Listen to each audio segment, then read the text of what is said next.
Welcome to the Jesus Show. Not that one. Hey everybody, welcome back to the show. Happy New Year. Today is January 1st. Today is the New Year. Like normal, top of the show stuff. Instagram at the Jesus Show NTO. Twitter at Jesus Show NTO. Facebook, the Jesus Show and Jesus Show, not that one. My apologies. TikTok at the Jesus Show, not that one. YouTube, type in the Jesus Show, not that one, or the Jesus Show NTO. And email your comments, concerns, stories. You don't have to attach your name, or I guess you would have to attach your name, but you can tell me don't tell everybody who it's from. I can do it anonymously. Email me at thejesusshownto@gmail.com. All right, and as you can tell, I'm not in the studio. Today I am in Kona, Hawaii. I got here last night around 10 p.m. and I'm here till about 10 o'clock. No, officially I'm here till 11:30 at night, but I have to be at the airport by 10:30, so it's an hour before push. But last night I went out with our first officer. We had a couple drinks, very, very mellow, very chill. We got to the bar at about 11:30 at night. Everything around here was closed.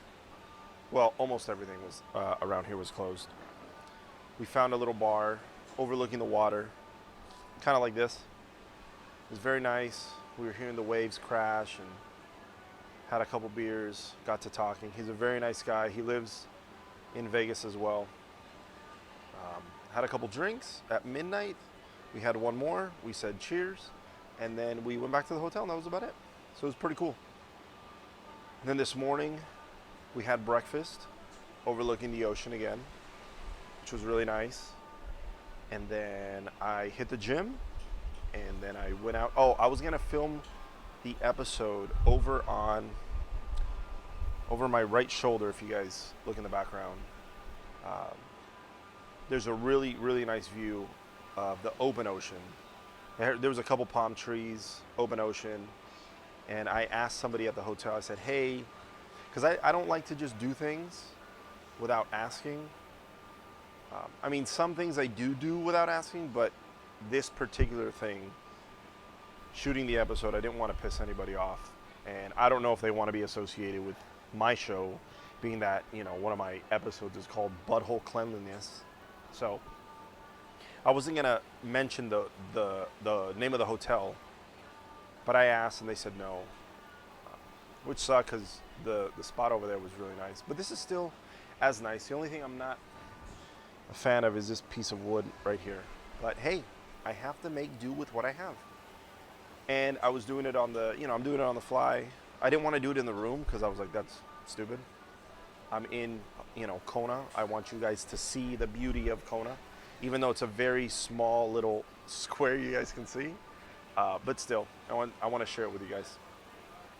All right, let's get into the show.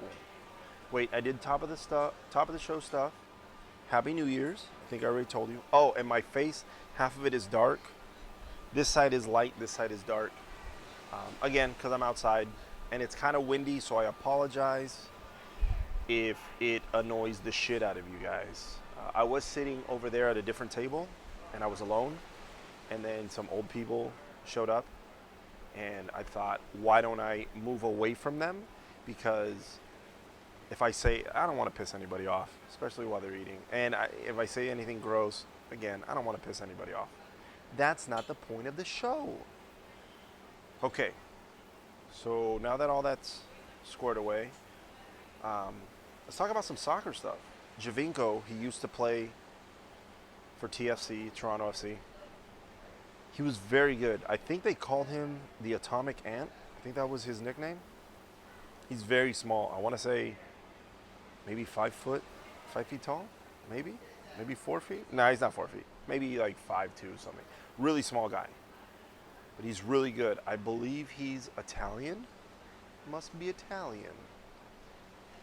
He did really well in the league. I want to say TFC. Did he win 2 championships with them? Maybe 1. I don't know. He did really well. And a couple days ago, a story came out where he said the exact quote. Did I quote him in here? He went on to say on MLS.com that MLS has good infrastructure and would make the decision to come again to MLS. Something about, like, I don't know, it seemed like he was talking shit about the league. I don't know exactly the context of the quote. I didn't read the whole thing because, you know me, I don't necessarily like to read all that stuff. But I thought it's weird when former MLS players will say something about MLS, even though they were here. But then, I don't know, like, it makes me feel, as a fan of MLS since '96, I just think it's odd that you come to a league and you talk shit about it after you leave. I don't know. It's kind of odd. I'd be interested to see or hear about what TFC fans, how they feel about it. You know, because he was there, he had a lot of success. I don't know. I just thought it was odd that he would say. I mean, I guess it was kind of like a backhanded compliment. It's like, oh, MLS has a good infrastructure, but I mean, it's a retirement league. Blah blah blah blah blah. It's odd. Some other MLS stuff I want to talk about. Daryl Dike today, breaking news. Not that I'm breaking the news, because I did not break the news. But Daryl Dike, one of the forwards for Orlando, he went to West Brom in the Premier League for $9.5 million. Holy shit, good job, bud. That's a lot of cheese. I only hope that, I don't know how contracts work, right? So when I hear, you know, for example, Daryl Dike, he went to West Brom for $9.5 million. Is he getting the $9.5 million? Is he getting a portion of the $9.5 million and then Orlando's getting some money of that? Is it Daryl Dike gets the $9.5 million and then on top of that they pay Orlando FC more money? I don't know how all that works. And I've never really cared about the contracts, because I mean, it has nothing to do with me. I think it's odd that they report on how much money players' contracts are. Am I the odd one out that I think that that's odd? Like, why do you have to publicly announce how much money somebody's making? But I guess on the flip side, you can say you announce how much money the player's making so that if another player is in that position, then they know, and I guess, you know, not I guess, then it's public knowledge that the player can say, well, you know, this guy went for this much and I want equal amount or more. Am I talking out of my ass? I don't know, I just think it's weird that there's some people that are interested in people's contracts. Like some of my friends who are professional soccer players, there's been people that have asked me, oh, how much do they make? I don't know. They go, well, you know, I can find out on the internet. Okay, we'll fucking find out on the internet then. Why the fuck are you asking me then? I've never asked any of my friends about their contract. When it comes to like, hey, how much are you making? I think that's kind of tacky. And I'm not friends with them because how much money they're making either. I can care less. I know I've been told of some of their incentives. You know, if they get another start, if they get another goal, if they get another shutout, if they get this, if they get that. My friends will say, you know, they have shared with me, oh, I need one more of this to make my incentive. You know, let's say for the season they needed 10 goals. And they go, oh, I need one more goal.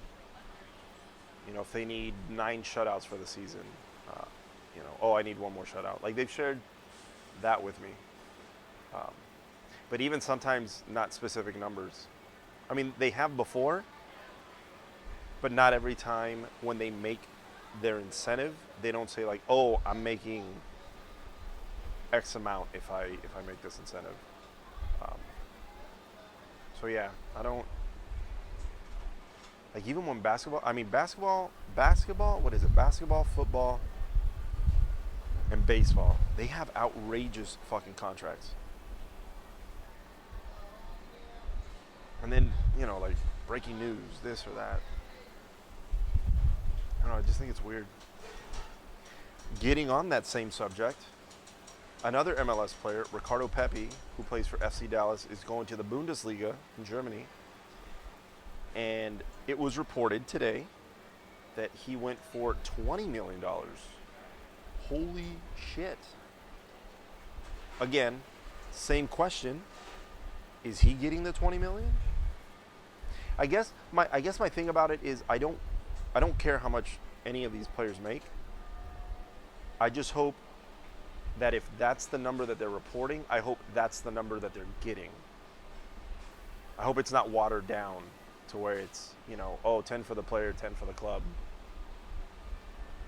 And I mean, I guess. No, I know I can find out. I know for a fact I can find out the ins and outs of how the contracts work, but I don't care enough to find out. Like, if somebody were to tell me, I'd listen and go, oh, okay. And it would make more sense to me. But I'm not going to go out and go, oh, hey, I have a question. So this player got X amount of money. Does that mean? I don't give a shit. I can care less about it. What else do I want to talk about MLS? I'm excited for the upcoming season. Hopefully the New England Revolution. Okay, so for the upcoming MLS season, I'm hoping the New England Revolution have tons of success. If I'm being honest with you, I hope the Revolution win MLS Cup. That's what I'm hoping for. I also want to see Austin FC have success. Hopefully they can have a much better season than they did their inaugural season. And I definitely want to go to a game. The games look like the atmosphere, the stadium. It looks fucking amazing. That would be really cool. Who else? Columbus. I want to see them have some good success because of Jossie. What other clubs? Off the top of my head right now, it would be those three. New England Revolution winning MLS Cup. Austin having a much better season than they did last year. And Columbus having some good success. That's all I can think about right now. What else? I think I've already told you guys Omar Gonzalez signed with the Revs. Sebastian Let's Get. That's what I call him. Legit. Sebastian Legit, but I call him Let's Get. He's going to be there too. That's going to be fun the next time we go to a game in Boston. Be able to see Omar and Let's Get and AJ. That'd be dope. I can't wait. I can't wait for that. I wonder what it's going to look like. So like I told you, I am in Kona. And the first time I was here in Kona, I got here around, I want to say, what time did I get here? It was later. It was like, let's say, for example, it was 5 or 6. Or was it? Yeah, okay, let's call it 5 or 6. And the sun was going down. We get to the hotel. And it was myself, and 3 crew members. Yes, it was 3 of us. So we ended up walking from our hotel across to the other side, or I guess down the strip, or on the other side of this area. And there's a restaurant that overlooks the ocean like this. You overlook the ocean, somebody's playing some live music. We had a couple drinks. We had some food. It was really nice. By the time we got over there, it was already dark. The backdrop was beautiful. The tiki torches were lit. Just amazing. And walking over there, I don't know if you can hear the water. I'm sure you can hear the water because I'm sure you can hear the wind too. As we're walking, everything was nice. You hear some Hawaiian music playing. You hear the waves crashing. Just very, very beautiful, very relaxing atmosphere. Then after myself and the girl that I was working with up front, I want to say it was maybe 9 o'clock at night. And I had never been here, she had never been here, and I was like, I want to keep doing something. So the other 2, they left. I guess they were up since really early, whatever it was. We walked across the street and we went to this 2-story bar. There was a bunch of locals there. We just started talking to a bunch of locals. That was fun. And the next day, I want to say we kind of had a late night. Because, it was my first time here. I was like, I don't give a shit about sleeping. I just want to see and do everything. And the next morning, I went to go lay out. There's a little part of the beach over there for the hotel guests. So we were hanging out over there, catching some sun, and we all wanted to go paddleboarding. So we walked over to this little hut. We went paddleboarding, and I think I've told you guys, I'm not a fan of the ocean. I'm not a fan of the ocean because there's a lot of things in the ocean that want to kill you. Sharks, jellyfish, I guess, yeah, in my head, whales, eels, all that stuff. The ocean is too big and I can't see down there, and I don't even think I would want to see what's down there because it would just freak me out. I mean, I've been over there in the cove area. It's very clear, and you can see down, and there's some coral. Coral freaks me the fuck out. I don't know what it is. When I see even what is it, seagrass, seaweed at the bottom, oh my god, it freaks me the fuck out because I think something's in there hiding, waiting to kill me. So what I'm trying to say is, I'm not a fan of the ocean. Like, I'll put my feet in, I'll go waist deep, I'll dunk my head, and then I come out. But to go where it's deeper freaks me the fuck out.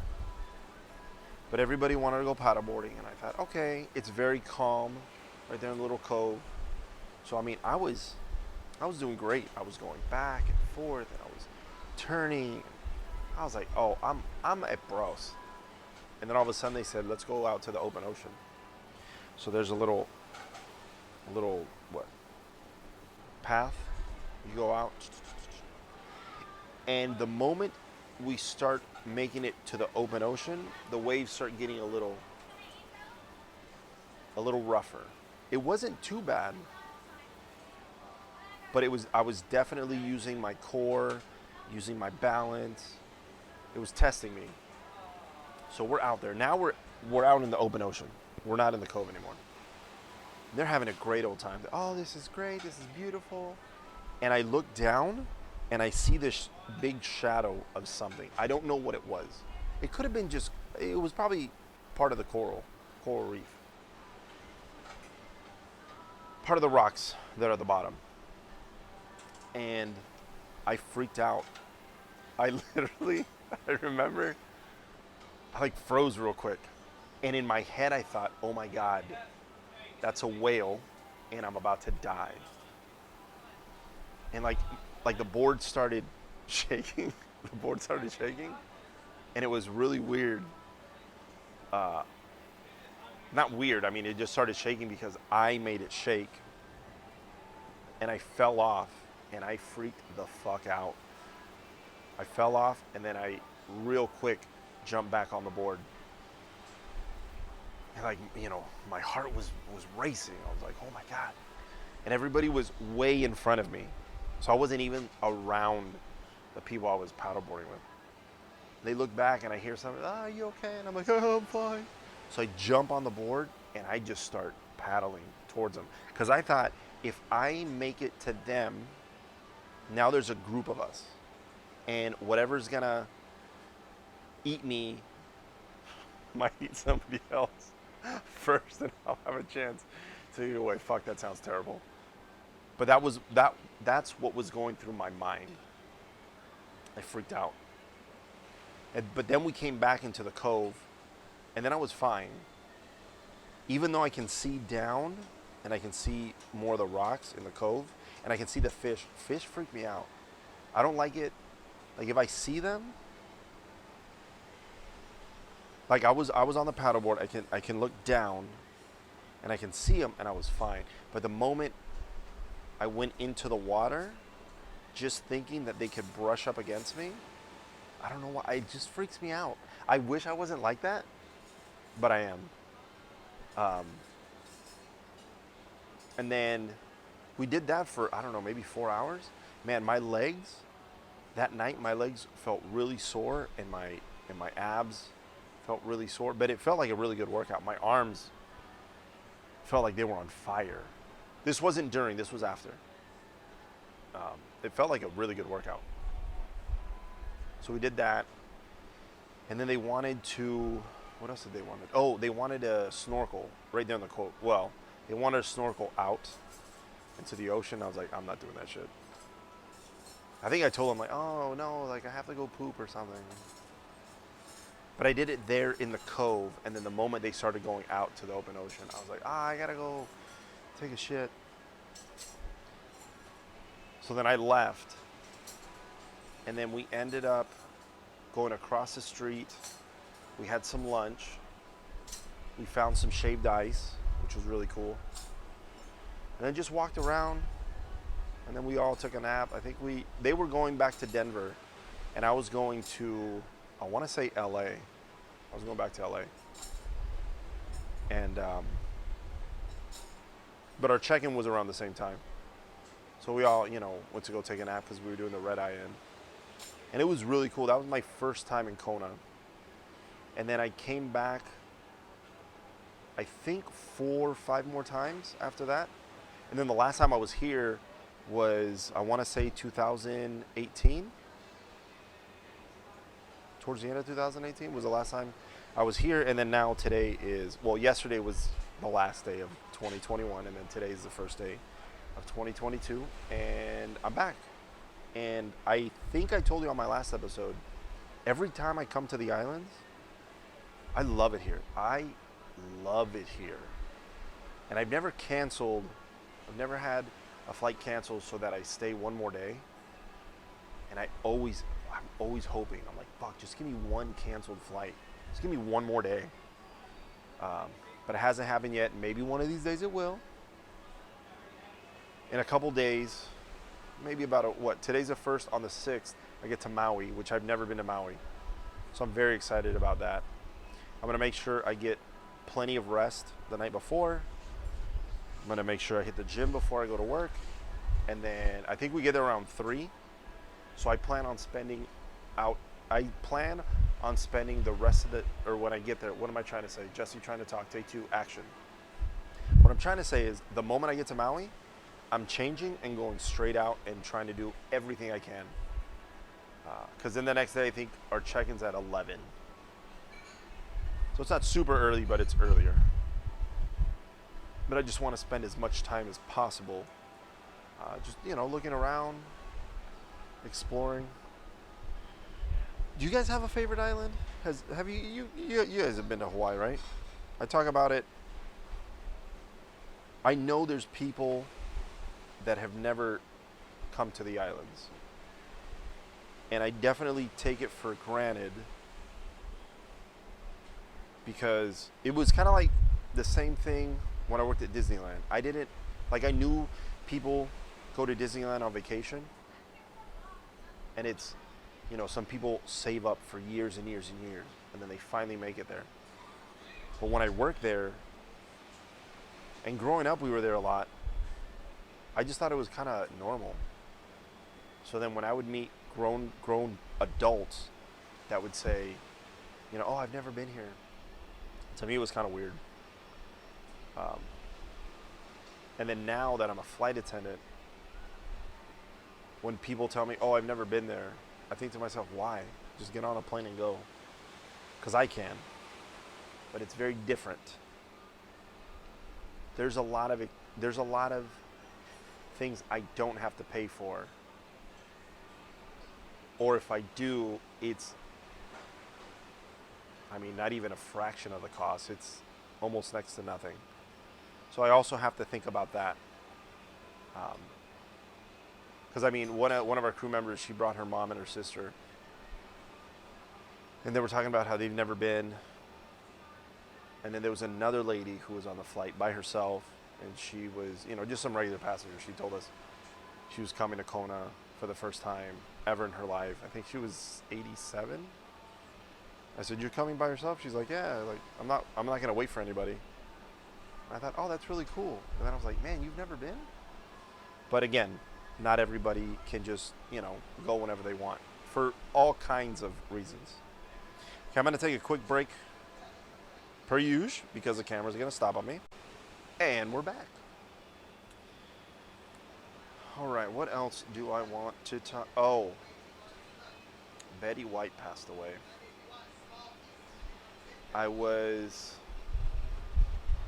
When did the news break? I think we were about to push to come to Kona. I don't know. I was at work, and I got the CNN notification that said Betty White passed away. I was like, oh man, that sucks. I don't know if I shared the Betty White story with you guys. If I did, you've heard it. If not, I'm gonna tell it right now. When me and Allie first started dating for her birthday, the year we first started, was it the year we first started? Yeah, it was the year we first started. So 2012. Me and Allie were based in Houston, and I had talked to her and I said, hey, she told me she had never been to Disneyland. I've been to Disneyland. She never been to Disneyland, but she's been to Walt Disney World. I've never been to Walt Disney World. So I was telling her, hey, some of my friends work there, and I can get us in. Mostly like, hey, they're gonna help me out, get you in, so that you can meet some of them, and you can enjoy the park and all this stuff.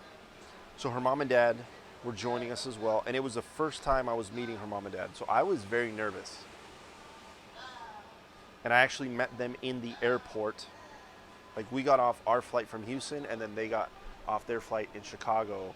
And as they're coming off their plane from Chicago in LA, I'm like, hey, I'm Jesse. But on our flight from Houston to LA, Betty White was on. And I remember hearing one of the gate agents, they said, we went to go check in. And they said, Betty White's on the plane? I went, oh, wow, that's really cool. And I don't know what had happened. I don't know specifically what happened. But they changed the aircraft that we were originally on. Well, they put us on a different aircraft, and I guess there wasn't enough first class seats. So they downgraded her. And apparently she was super, super nice. Everybody was, I'm so sorry, and blah, blah, blah, blah, blah. And she apparently just kept saying, it's fine, don't worry about it. I don't need to fly first class. It's fine, it's not a big deal, it's okay. And she was very, very nice. So they ended up putting her in seven or eight, whatever the bulkhead is, aircraft right, on the 730 or on the 757-300. So she was there, and they gave her the window seat. They made sure nobody was in the middle, and then her manager was flying with her. He was in the aisle. The flight attendants in front kept bringing her all the stuff from first class. They gave her, because there was a bunch of people, I guess, that didn't eat in the front. So they were like, hey, we're going to give you a meal, and we're going to give you um, desserts. And she just kept like, no, no, it's fine, it's fine, it's fine. And she was very nice. So I went up front, and I was talking to a flight attendant that I had worked with a couple times in Houston. And I was talking to him, and he says, oh, did you say hi to Betty White? And I said, no, I didn't say hi. He goes, you should. And I said, oh, okay. And he goes, no, really, go over there, sit down, talk to her. She's very nice. She'll talk to you. She's like, most of us have already gone over there and said hi. And I said, okay. So I thought, when am I ever going to have that opportunity again? I'm in uniform as well. So I think I've shared that with you guys. Sometimes I have gone up to people to just say hi to them, and I feel like they're more receptive because I'm in uniform. I don't know if it's because of the uniform, but I would like to think that it's because of the uniform. So I went up and I said, I'm sitting in the aisle seat, and I said, Miss White, just wanted to come over and say hello. I love all the work you've done. And she was very, very nice. I had a, quick 5-minute conversation with her. She was so, so, so, so nice. And Allie was in the front talking as well. I don't remember who it was that we were talking to, but whoever it was knew Allie and I. And I set it up for Allie to come sit down and talk to her, to talk to Betty White. And, I'm telling her, like, yeah, I'm taking her to Disneyland. She's never been. And she's like, oh, that's nice. And I go, yeah, it's for her birthday. So then I said, can she come say hi to you? And she's like, of course. I said, oh, okay, cool. So as Allie's coming towards me, I get up from the seat and I go, Miss White, this is my girlfriend, Allie. And Betty White goes, oh, hi, Allie. And Allie goes, hi. So I turn around and I leave to my seat because I'm not just going to, I just thought, I don't want to crowd her. I don't want to draw too much attention. So I start walking back to my seat and I sit down and all of a sudden I see Allie right behind me. And I go, what are you doing? She's like, I'm sitting down in my seat. And I go, but why? I said, I introduced you to Betty White. You're supposed to go talk to her. Go talk to her. And Allie goes, no, I don't want to. And I said, why? She goes, I don't know, I'm nervous. I said, I set you up for it. I set you up to talk to her. She goes, no. So yeah, all Allie did was say hi to her, and then she just walked away. So that's my Betty White story. I remember watching her on Golden Girls. I didn't start watching Golden Girls till,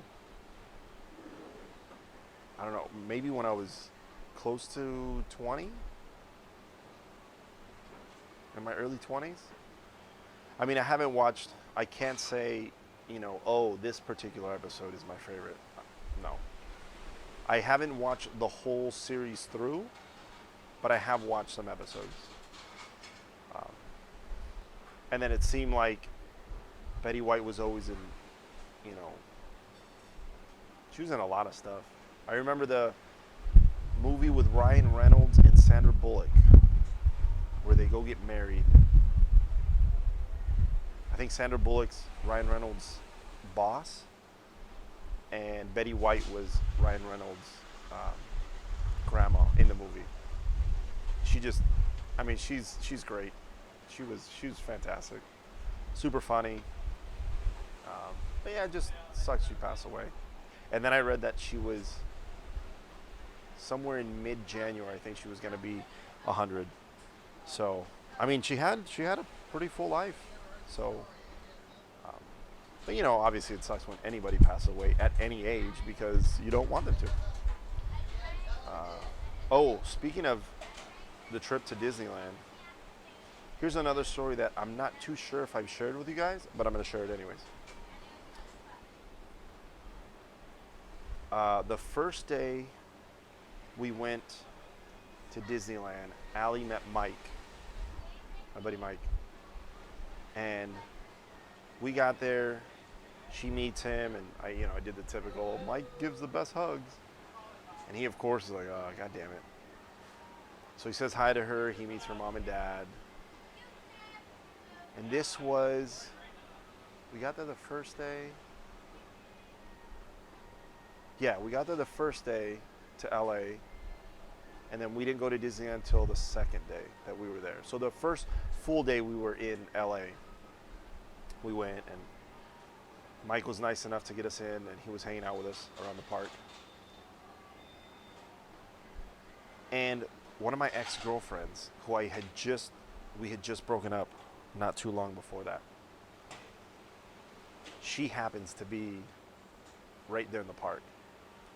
Well, we were in the middle, what they called the Esplanade, right in the middle between Disneyland and California Adventure.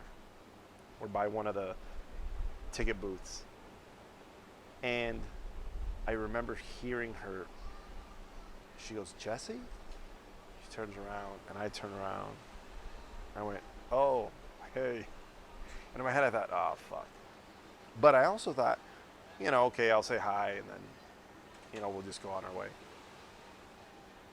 So she goes, "Hi." I think she said hi to Allie. It was kind of a blur.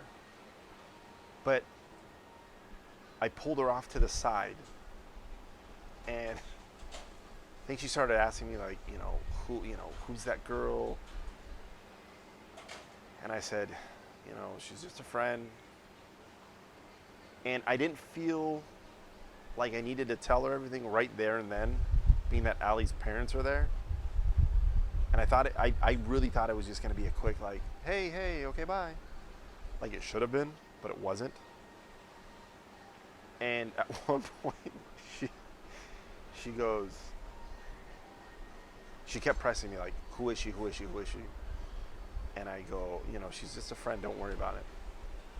Then she goes, "Kiss me then." And I went, "What?" She goes, "Kiss me, just give me a kiss. Just give me a kiss on the lips then." And I went, "No, it's cool." And she's like, "Because she's more than just a friend." And I said, "Okay." I said, "But we're not together anymore, so I'm not just going to kiss you." So she starts, like, coming towards me. So I'm grabbing her arms now, and I'm like, "Hey, let's take a beat. Let's walk away. Let's calm everything down." And I look over at Allie, and she's, like, freaking out. Rightfully so, by the way. It's not like Allie was freaking out. I was like, "Oh my God, calm down." No. Allie was rightfully so to freak out. Because, again, my ex-girlfriend, or that I told Allie this is my ex-girlfriend, and then all of a sudden she's like, "Hey, kiss me." Very weird. So I was like, no. So she ended up walking away, and I was like, what the fuck? And then Allie's freaking out, and her parents are like, "It's okay." And then I'm just thinking, I'm like, God damn it, dude, this is the first time I'm meeting her parents. And now they're like, what the fuck's wrong with this guy? And then I got a text from my ex, and she said something along the lines of, today was my only day off in X amount of days, and I was going to spend it at the park, and now I can't be at the park because I don't want to see you walking around and maybe holding her hand. And I was like, "Listen, you live your life. I don't own the park. You're more than welcome to enjoy the park as well." And she was like, no, I can't. And then I stopped. I told her, it's like, "Hey, I'm going to stop texting you because, one, we're not together anymore. And two, I'm here with other people, and I'm not trying to be rude. We'll talk about this another time. This is not the time to talk about it." I think she got mad at me. But yeah, that was kind of crazy. And sticking on Disneyland, the topic of Disneyland, as a kid, Greg and I, my brother Greg, and I, every year we would watch the Rose Parade. We thought it was dope. We'd watch it, I think we'd watch it like 2-3 times all the way through. We'd watch it when it originally aired, and then later on after, because they would usually show the parade right after it was over. So we'd watch it again right after it was over, and then later on in the day on New Year's they showed it again, and we'd watch it again.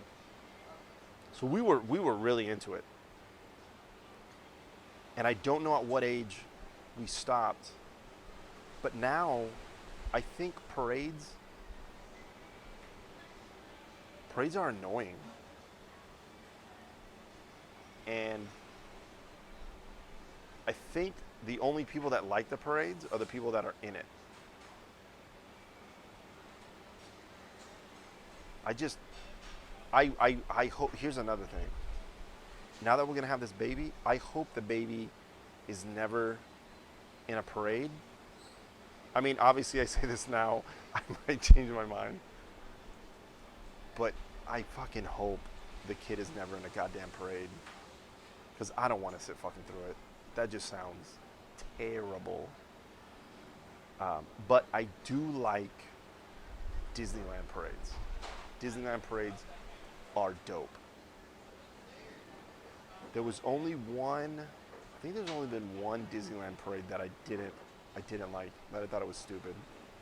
And off the top of my head, I can't really remember which one. But like as a kid, oh, I remember the Mulan one. That one was dope. Me and Greg really liked that one. We'd always sing the song. The Play Parade at California Adventure? No, I like that one. Maybe it was a Soundsational parade. I don't think I really thought that one was the business. The Electrical Parade, I love that one so much. I love the Electrical Parade so much that I bought the CD when I was younger. There was a CD I made. How old was I? No, I was old enough. Yeah, I was old enough. I had my car, I had my Civic, and I bought the CD, and then me and Greg would ride around, and I would put the CD in the car and kind of bump it. So, yeah. What else oh, I don't know why I do that. I'm trying to not do that. I'm not trying to go, oh, what else? Because, I mean, I have my show notes, so I shouldn't be saying that. During something that, do you guys ever just watch shit on YouTube? Do you guys ever go down rabbit holes? I do. I do that a lot. Especially during the lockdown. When everything shut down in March of 2020, there was a lot of, me and Allie didn't do shit. We just stayed home. But we were moving. So we were moving from Hermosa Beach to Vegas. And in that, there was a lot of just hanging around. There was nothing to do during the day. Nowhere to go, nothing to do. And I did a lot of drinking. We watched a lot of Netflix and movies. And at night, I mean, we were going to bed Allie was going to bed maybe around midnight, maybe 1. I was going to bed about 3 or 4 in the morning. And then I'd wake up at 11 o'clock. We'd take a nap somewhere in the middle of the day. And then, I'd stay up all fucking night. But then I started watching YouTube videos. And one thing would lead to another, and, I'd go from watching this thing to another thing. One thing that I started watching is cow hoof trimming videos. There's this guy, I think he's called the Hoof Guy on YouTube. And he trims cows' hooves. And I watch it, which is really weird. I mean, is it weird? Different. So he trims these hooves. So he has this apparatus and it grabs the cow's foot and then it brings it up. So then he has the bottom of the hoof facing him. And he has this little tool, looks like a little knife, and he just scrapes. So once he starts scraping, he exposes, I guess, fresh hoof. So it looks new. It looks, like that pearl white. There's a bunch of mud, and he, cleans it off. But then as he starts cutting into it, there's little pebbles little rocks, sometimes big rocks, that get embedded into the hoof. And then there's these lesions that create or that are formed, and as he's going through and he's scraping it, he'll like hit something and then you'll see something bubbling. And then he'll say, oh, now that's the pressure being relieved. And then he gets to the bottom. What is he called? I think it's called corium. I hope I'm saying that correctly. I think it's corium. He goes, oh, there's fresh corium. And he'll shave it down. And then he exposes it. And then he puts this this powder. I think he said it's kind of like the equivalent of aspirin. He puts it on and then he packs it in, and then he'll wrap the hoof, because there are like two of them. So he wraps one, and then he puts a block on the other one to relieve the pressure, so that the cow is not putting pressure on the bad hoof. I don't know how the fuck I started watching it, but I started watching it, and I can't get enough of that shit. Each video, I think the shortest video I've ever seen is maybe 7 minutes. I think there's a couple in there that are like 4 or 5 minutes, but I think the shortest one that I've seen is 6 minutes. The longest one I saw was 18 minutes. Did I watch all 18 minutes of it? Yes. Did I need to? Fuck no. Am I ever gonna do that? No. I would never attempt to even scrape a fucking hoof.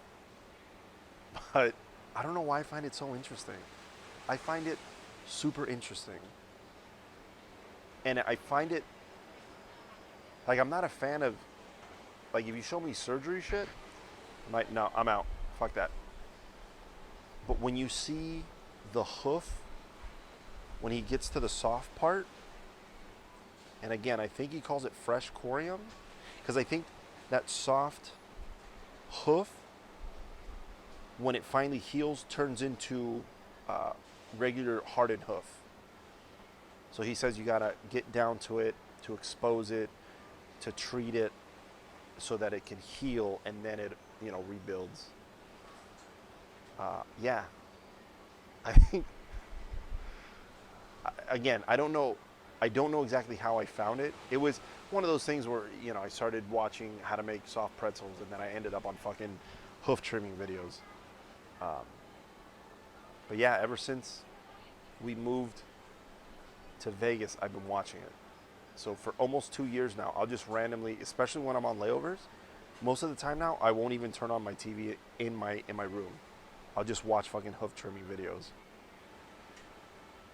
Yeah, so it's odd, but I like it. Oh, pimple popping videos too? Ooh, I don't know what it is, but I can watch those.